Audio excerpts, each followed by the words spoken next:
I really appreciate everybody being here for my birthday celebration and to celebrate the birthday of our country. And we're just looking forward to a wonderful day. Great.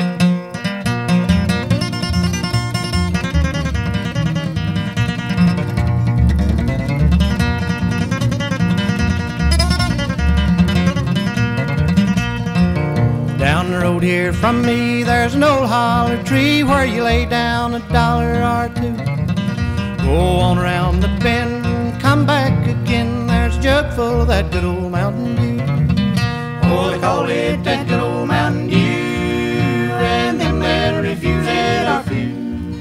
I'll hush up my mug if you fill up my jug with that good old Mountain Dew.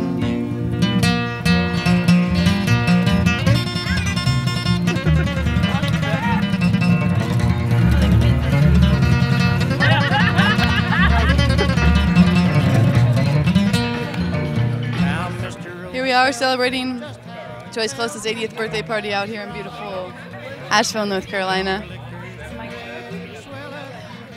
Here she is, Lizzie. Here's her house. The hostess with the mostest. Yes, indeed. Welcome to Riverside Escapes. And Joyce's 80th birthday on the 4th of July. Which is actually in December, correct? January. January. But it's the year of 80th. That's right, the year of the 80th. All right, here we go.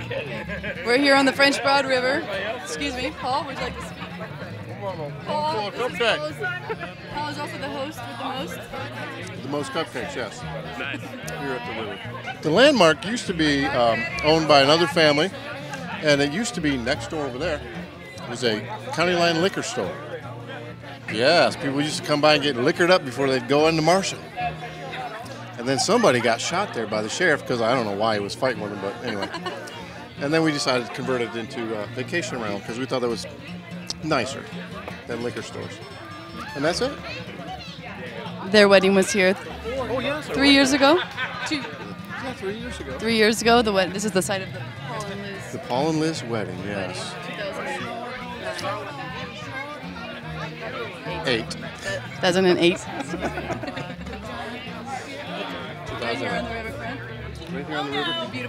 The beautiful French Broad dining and dancing. And we are continuing today.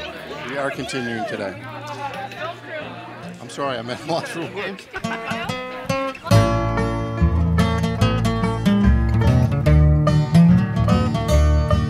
Next Sunday, darling, is my birthday. A day that should be free from care. Best wishes and congratulations. But only sorrow fills the air. While friends are singing happy birthday. Hi, we're here at Aunt Liz's, Cousin Liz's home out here in Alexander County, North Carolina. North Carolina! Woo! Woo! This bridge is a sobriety test. You're failing. Yeah. Police have these everywhere. They keep them in their pockets. So this is what North Carolinians really do. Is this right, Katie? That's right. Instead of counting ABCs backwards, you walk across swinging bridges. I have to say this is a marvelous day. Simply marvelous. And isn't the swinging bridge wonderful? Don't you Wonderful. Think? Don't you think? Does it make you nervous? No. No. It reminds me of the swinging bridges back in Kentucky. Back in Kentucky? Yeah, yeah. How was that pulled pork? Was that to your standards? Oh, to die for. Wasn't it wonderful? The best. Oh, my gosh. I mean, that's Eastern Carolina barbecue That is. at its most superb. It was just wonderful. And the beans. Who made the beans? I think Cleve did all of it. Cleve did it all. Yeah. Oh, Cleve's wonderful. So here we are with the man, the myth, the legend, Mr. Cleve Folger himself, the barbecue captain of the world. So do you want to know how your ancestors started cooking? Years ago, when your folks came over on the Mayflower and all that sort of stuff, you got to understand that there wasn't refrigeration, right? So the only thing they could cook was pork, because pork doesn't spoil like beef does. And so what they do is they take fires, and it relates to getting coals and hot coals to actually cook meat. So what they used to do is take a pan and throw over the top of this pit, if you will, where all these coals were, and they cook pork. And they cook it for 10 or 12 hours. And that's how the art of barbecue started. So starting all the way back in the 1700s until today, it's now migrated to something like this. And so now there are competitions all over the country that relate to cooking barbecue. And in this particular pit, we can cook with wood, as we've done there today. We cook a pig there and we put it in the bottom. A lot of folks will use gas nowadays, or they'll use charcoal. So the whole art of cooking a pig is all about slow, slow, slow, and making sure that it's tender and it's moist when it comes off. So a pig cooking for 8 or 12 hours is the real secret in terms of making this happen. So that's how your ancestors used to cook years and years ago. Can you tell us a little bit about your barbecue competitions and what you've won in the past? Well, what we cook in North Carolina. So North Carolina is different than all the other places in the country. There are 2 sanctioning bodies. One is called Kansas City, the other is called Memphis and May, and then North Carolina is all to its own. So North Carolina really doesn't participate in those 2 sanctioning bodies, but in North Carolina it's a big deal. And competitions are held every single week, particularly in the season of summertime, all over the state, and we cook whole hogs. And so it's become a real kind of fun thing to do. We've cooked several different competitions. We've never won one. We've come close, but it's kind of a neat thing to do, and it's a social event more than it is a game. Yeah. And what time did you start with this pig last night? We started last night. We started the wood at midnight, and then about 2 o'clock we had enough fire going on that we had coals, and we put our pig on at 2 o'clock, and then we took him off at 2 o'clock this afternoon, so we cooked him for 12 hours. Was it a full pig? No, a half pig, because we only had 65 people, so we didn't need a full pig for that. Was any beer consumed? And there was a little beer consumed during it. A question from the crowd, was there any beer consumed? Of course, but that's part of the deal. Absolutely part of it. Absolutely, yeah. You got to have beer to make it happen. So that's all about cooking pig. It's kind of interesting.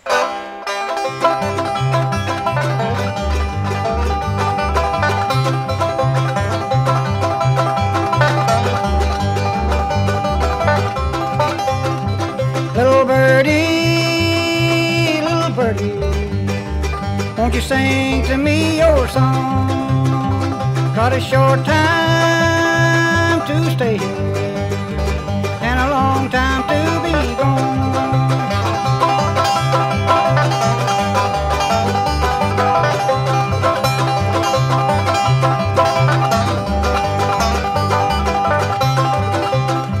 Rather be in some dark holler where the sun don't never shine than for you to be another man's daughter, and I know that you'd never be mine.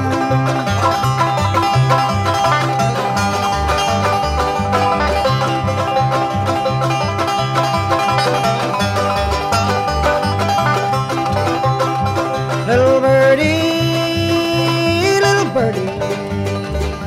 what makes you fly so high? When you know that Are we going to do the African movie?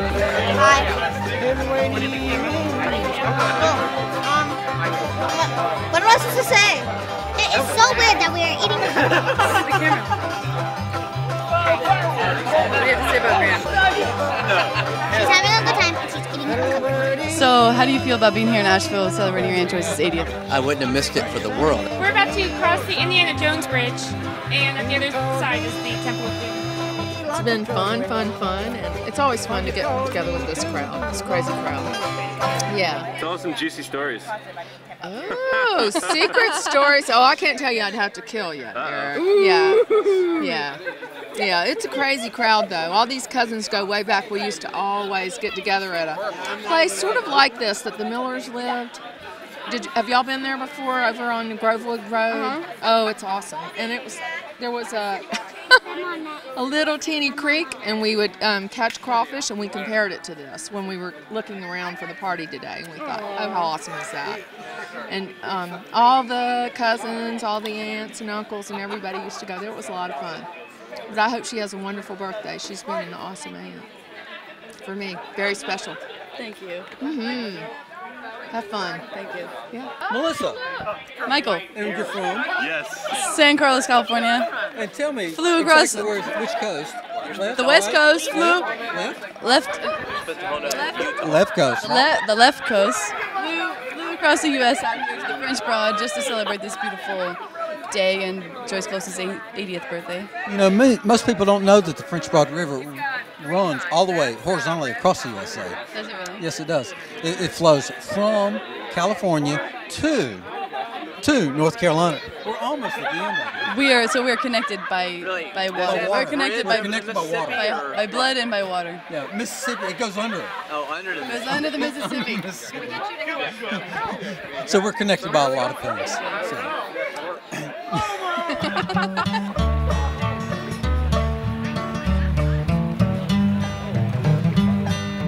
Don't forget me, little darling, while I'm growing old and gray. Just a little thought before I'm going far away.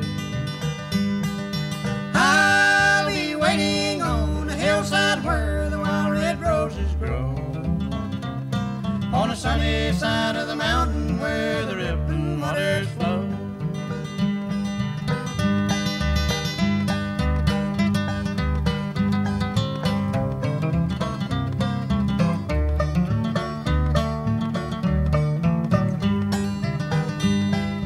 Don't forget about those days recorded many years ago. Don't forget those promises you gave me, and so that's been